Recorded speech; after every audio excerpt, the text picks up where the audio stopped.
Hey, everybody.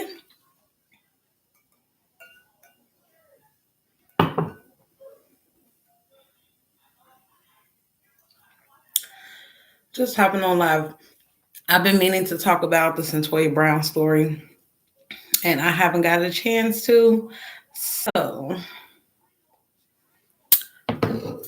hey, everybody, as you come in, make sure you give me a thumbs up on this live video. I just want to talk about the Cyntoia Brown story. So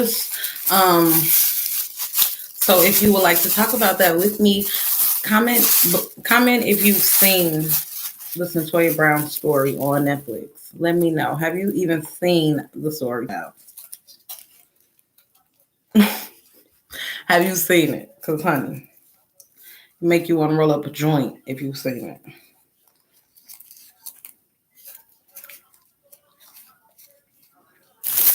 Has anybody seen the Cyntoia Brown story? Y'all got to talk to me so I can know that y'all are ready to talk about the Cyntoia Brown story.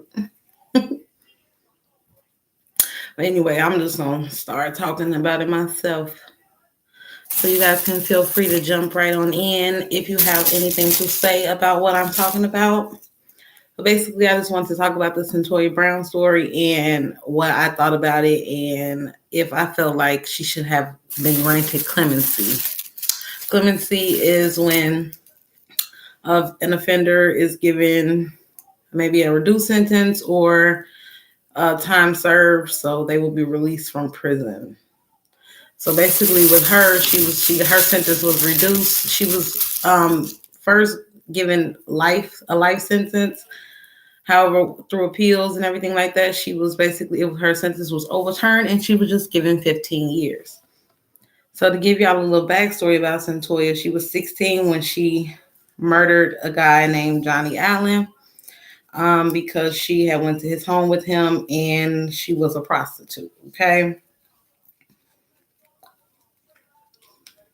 So knowing that she was a prostitute, I felt like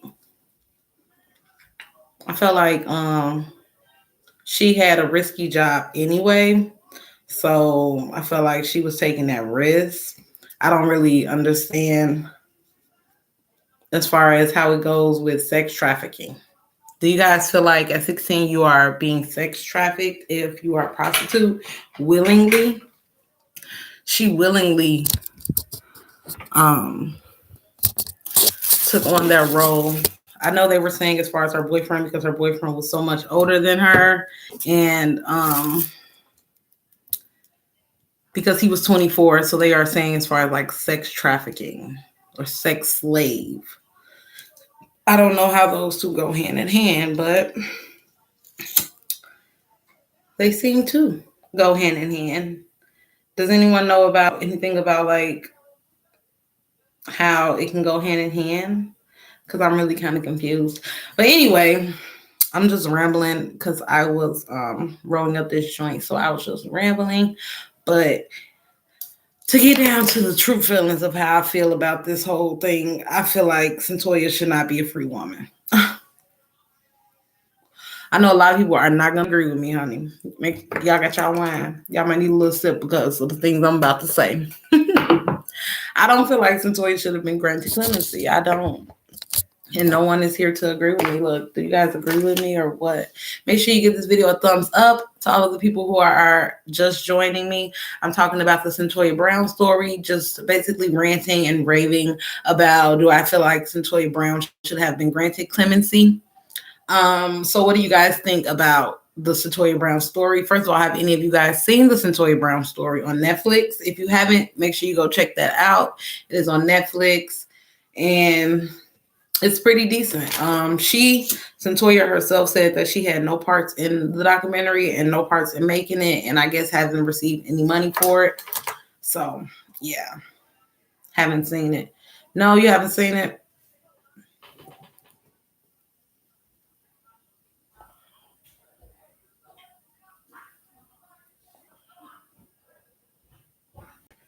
It's really good. You should check it out. It's on Netflix. Make sure you check it out. So basically with that, she was a 16-year-old girl who basically was working as a prostitute, and she killed one of her Johns, honey. She killed the man. And if you've seen the documentary, she basically shot the man in the back of the head. And for me, I feel like men are strong enough and they are going to fight. So with him being shot in the back of the head, I don't think that he was alert during the time. I feel like he was sleeping when she shot him.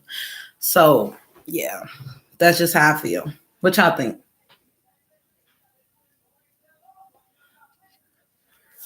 I really feel like that man was shot while he was asleep.